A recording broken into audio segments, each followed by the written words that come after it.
एक आंसू जो कभी सूखा नहीं। गांव के किनारे एक छोटी सी झोपड़ी में राधा माँ रहती थी। पति का देहांत वर्षों पहले हो चुका था और उनका एक ही सहारा था, बेटा मोहन। राधा माँ ने दूसरों के घरों में काम करके कठिनाइयों का सामना करते हुए मोहन को पाला पोसा, पढ़ाया लिखाया और एक अच्छा इंसान बनाया। मोहन शहर गया और वहां से इंजीनियरिंग की डिग्री हासिल कर बड़ी कंपनी में नौकरी करने लगा। माँ का सीना गर्व से चौड़ा हो गया। उन्हें लगा, अब मेरा बेटा ही मेरा सहारा बनेगा। कुछ सालों बाद मोहन की शादी रुचि से हुई। रुचि एक बड़े घराने की लड़की थी जिसे गांव की सादगी और वहां का माहौल बिल्कुल पसंद नहीं था। शादी के बाद जब मोहन ने माँ को शहर बुलाया तो राधा माँ की खुशी का ठिकाना न रहा। लेकिन शहर का जीवन उनके लिए अभिशाप बन गया। उन्हें घर के सबसे छोटे अंधेरे कमरे में रखा गया। न तो उनकी पसंद का खाना मिलता, न ही उनकी भावनाओं की कद्र की जाती। रुचि अक्सर ताने मारती, सासू जी आपको तो कुछ आता ही नहीं, आजकल तो मशीनें और रोबोट सब कर लेते हैं। राधा माँ चुपचाप सब सहती और सोचती, क्या यही वही बेटा है जिसे मैंने अपने खून पसीने से पाला। एक दिन उनकी तबीयत बहुत बिगड़ गई। तेज बुखार में जब उन्होंने पानी मांगा तो रुचि ने हंसते हुए कहा, आपको तो हर वक्त कुछ न कुछ होता ही रहता है। मोहन भी चुप रहा। उसने माँ को न डॉक्टर दिखाया न दवा दिलाई। रात को जब बुखार असहनीय हो गया तो राधा माँ ने करुण स्वर में कहा, बेटा मुझे पानी पिला दो। पर मोहन ने लापरवाही से जवाब दिया, माँ सो जाइए, सुबह देख लेंगे। और उसी रात राधा माँ ने हमेशा के लिए अपनी आंखें बंद कर ली। उनके अंतिम संस्कार के समय भी उनके चेहरे पर एक आंसू था, वो आंसू जो कभी सूखा नहीं। उसमें उनकी सारी पीड़ा, उनका टूटा विश्वास और वो दर्द समाया था जिसे उन्होंने जीवन भर सहा। सच्चाई यही है, जिनका साथ होता है उनका प्यार भी होता है, और जब साथ छूट जाए तो प्यार भी बेमानी हो जाता है। उनका प्यार भी होता है, और जब साथ छूट जाए तो प्यार भी बेमानी हो जाता है। समझदार और मूर्ख राजा। एक समय की बात है, एक राज्य में दो राजा थे, राजा वीरेंद्र और राजा महेंद्र। राजा वीरेंद्र बहुत ही समझदार और दयालु थे, जबकि राजा महेंद्र बहुत ही मूर्ख और घमंडी थे। एक दिन राजा महेंद्र ने राजा वीरेंद्र से कहा, मेरे पास एक ऐसा जादुई घोड़ा है जो एक दिन में 1000 किलोमीटर तक उड़ सकता है। राजा वीरेंद्र ने मुस्कुराते हुए कहा, मेरे पास भी एक ऐसा घोड़ा है जो एक दिन में 1000 किलोमीटर दौड़ सकता है। राजा महेंद्र को राजा वीरेंद्र की बात पर गुस्सा आया और उन्होंने दोनों घोड़ों की रेस का आयोजन किया। रेस में राजा वीरेंद्र का घोड़ा राजा महेंद्र के घोड़े से ज्यादा तेज दौड़ा और जीत गया। यह देखकर राजा महेंद्र को बहुत शर्म आई। राजा वीरेंद्र ने राजा महेंद्र से कहा, आप दुखी न हो, मैंने आपसे झूठ कहा था कि मेरा घोड़ा 1000 किलोमीटर तक दौड़ सकता है। मेरा घोड़ा तो सिर्फ 50 किलोमीटर तक ही दौड़ सकता है। यह सुनकर राजा महेंद्र हैरान रह गए। उन्होंने पूछा, तो फिर आपका घोड़ा मेरे घोड़े से ज्यादा तेज कैसे दौड़ा? राजा वीरेंद्र ने जवाब दिया, मैंने आपको सच बताया था कि मेरा घोड़ा सिर्फ 50 किलोमीटर तक ही दौड़ सकता है, लेकिन मैंने आपको ये नहीं बताया कि मेरा घोड़ा बहुत ही समझदार है। वो समझ गया कि मुझे जीतना है और इसलिए उसने अपनी पूरी ताकत लगा दी। आपके घोड़े ने भी अपनी पूरी ताकत लगा दी, लेकिन वो आपका सिर्फ आज्ञाकारी था, समझदार नहीं। राजा महेंद्र को अपनी गलती का एहसास हुआ और उन्होंने राजा वीरेंद्र से माफी मांगी। उस दिन से उन्होंने अपनी प्रजा की भलाई के लिए काम करना शुरू कर दिया और एक समझदार और दयालु राजा बन गए। सीख, इस कहानी से हमें ये सीख मिलती है कि कभी भी किसी को कम नहीं आंकना चाहिए। सफलता के लिए सिर्फ ताकत या दौलत काफी नहीं है, बल्कि समझदारी और अच्छे इरादे भी बहुत जरूरी हैं। क्या आप कोई और कहानी सुनना चाहें? एक जंगल था जहां एक कौवी रहती थी। वो बहुत खुश थी क्योंकि उसे अपनी सादगी पसंद थी। उसकी ज्यादा इच्छाएं नहीं थी और वो अपनी जिंदगी से पूरी तरह संतुष्ट थी। एक दिन उसने एक हंस को देखा जो अपनी सफेदी से चमक रहा था। कौवी ने सोचा, वाह ये कितना सुंदर है, इतना साफ और सफेद, ऐसा जीव तो मैंने पहले कभी नहीं देखा। ये तो मुझसे बहुत ज्यादा खूबसूरत है, इसलिए ये जरूर बहुत खुश रहती होगी। कौवी हंस के पास गई और पूछा, तुम इतनी सुंदर हो तो बहुत खुश रहती होगी, है ना? हंस ने जवाब दिया, हाँ मैं पहले खुश थी जब तक मैंने तोते को नहीं देखा। मेरे पास तो सिर्फ एक ही रंग है, लेकिन तोते के पास दो दो रंग है। उसका शरीर हरा और गले में लाल घेरा है। वो मुझसे ज्यादा खूबसूरत है और मुझसे ज्यादा खुश रहता होगा। यह सुनकर कौवी तोते के पास गई और पूछा, तुम दो दो रंग पाकर बहुत खुश रहते होगे, है ना? तोते ने दुखी होकर कहा, मैं पहले खुश था जब तक मैंने मोरनी को नहीं देखा।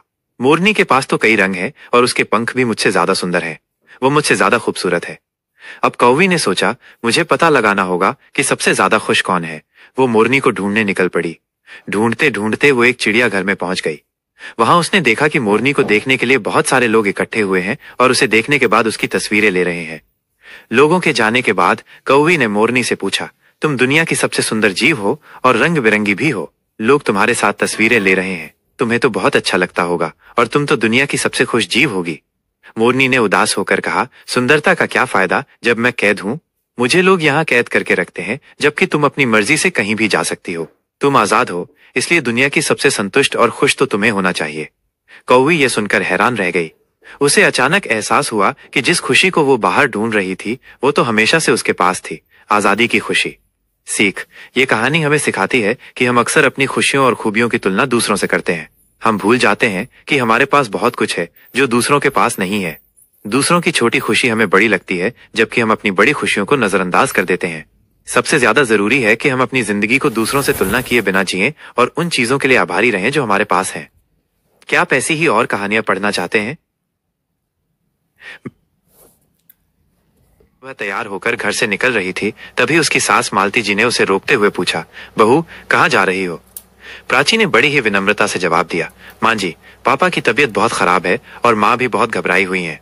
मैं उन्हें देखने जा रही हूँ। इतना कहकर प्राची बिना जवाब का इंतजार किए घर से बाहर निकल गई।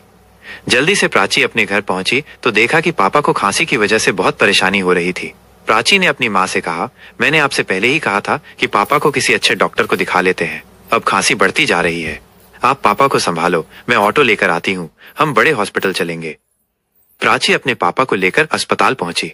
वहां डॉक्टर ने उन्हें एक इंजेक्शन दिया, जिससे उन्हें कुछ आराम मिला। डॉक्टर ने प्राची से कहा, अभी तो हम इन्हें एडमिट कर रहे हैं, कल इनके सारे टेस्ट होंगे, उसके बाद ही इलाज शुरू होगा। प्राची पापा को एडमिट करवाकर घर लौटी तो उसके पति अमित इंतजार कर रहे थे। अमित ने आते ही प्राची से पूछा, पापा कैसे हैं?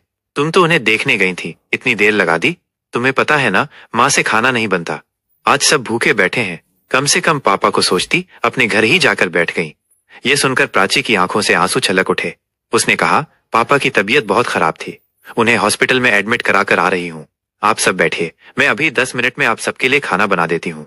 अमित बोला, नहीं रहने दो, मैंने बाहर से खाना मंगवा लिया है। तुम बस माँ के लिए 2 रोटी बना दो और जाकर नहा लो, हॉस्पिटल से आई हो। अमित की ये बात सुनकर प्राची को अच्छा लगा कि वो उसका ख्याल रख रहा है। उसने अपनी सास को खाना परोसा, लेकिन उसका मन बार बार अपने पापा के बारे में सोच रहा था। उसने अपनी माँ को फोन किया। माँ ने बताया, तेरे जाने के बाद पापा की तबीयत और बिगड़ गई। खांसी के साथ खून भी आने लगा था। डॉक्टर ने तुरंत सारे टेस्ट कर लिए हैं। रिपोर्ट कल तक आएगी, लेकिन बेटा सुबह 10,000 रुपए जमा करने हैं, तभी इलाज शुरू होगा। प्राची ने कहा, ठीक है माँ, मैं कर दूंगी। सुबह वो जल्दी उठी और सबके लिए नाश्ता बनाया। तभी उसे याद आया कि अलमारी में 10,000 रुपए रखे हैं, जो अमित ने परसों घर खर्च के लिए दिए थे।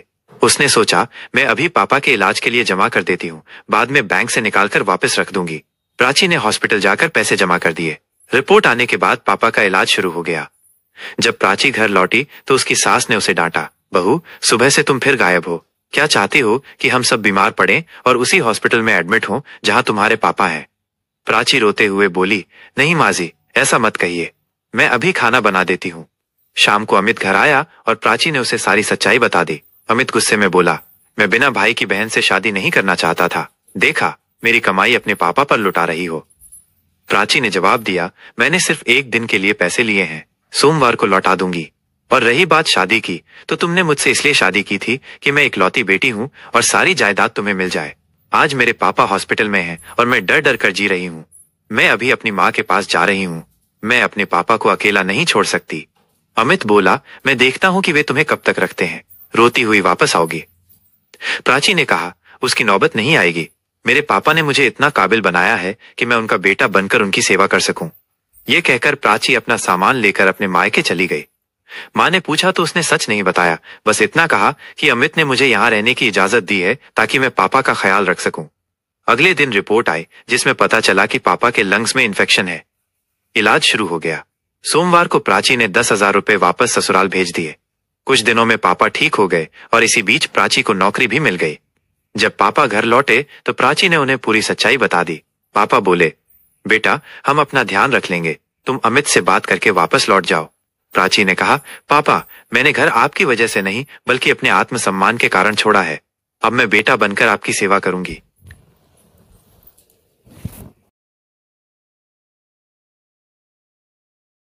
ये रही एक भावनात्मक और प्रेरणादायक कहानी, माँ की ममता। कहानी माँ की ममता। गांव के एक छोटे से घर में रमेश अपनी बूढ़ी माँ के साथ रहता था।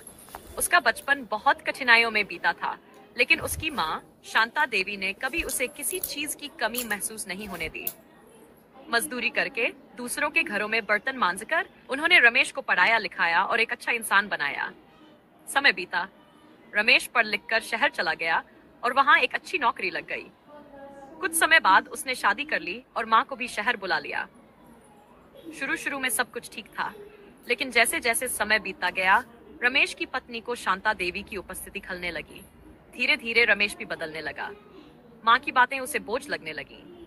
एक दिन रमेश ने माँ से कहा, माँ, अब आप गांव लौट जाओ। वहां की हवा आपके लिए अच्छी है। यहाँ शहर की भागदौड़ आपके स्वास्थ्य के लिए ठीक नहीं। शांता देवी कुछ नहीं बोली। उन्होंने चुपचाप अपनी पोटली बांधी और चल पड़ी। जब वह गांव पहुंची तो पड़ोसियों ने देखा कि वह बहुत बीमार और कमजोर हो गई है, लेकिन उनके चेहरे पर कोई शिकवा नहीं था, बस वही ममता भरी मुस्कान। कुछ महीनों बाद रमेश को एक दिन अपने बेटे के स्कूल से फोन आया। बेटा बहुत बीमार था। डॉक्टरों ने कहा, शायद बच्चे को किसी की सच्ची सेवा और दुआओं की जरूरत है। रमेश को अचानक माँ की याद आई। वह दौड़ा दौड़ा गांव पहुंचा। माँ बहुत बीमार थी, लेकिन जैसे ही उन्होंने सुना कि पोता बीमार है, वह सारी तकलीफ भूल गई और बोली, ले चल बेटा, मैं उसके पास चलती हूँ। माँ ने बच्चे की सेवा की, सिर पर हाथ फेरा और भजन गाकर सुलाया। कुछ ही दिनों में बच्चा ठीक हो गया। तब रमेश की आंखों में आंसू थे। उसने माँ के पैरों में गिरकर माफी मांगी। माँ ने सिर्फ मुस्कुराकर सिर पर हाथ फेरा और कहा, माँ की ममता कभी खत्म नहीं होती बेटा, चाहे जैसा भी व्यवहार क्यों न मिले।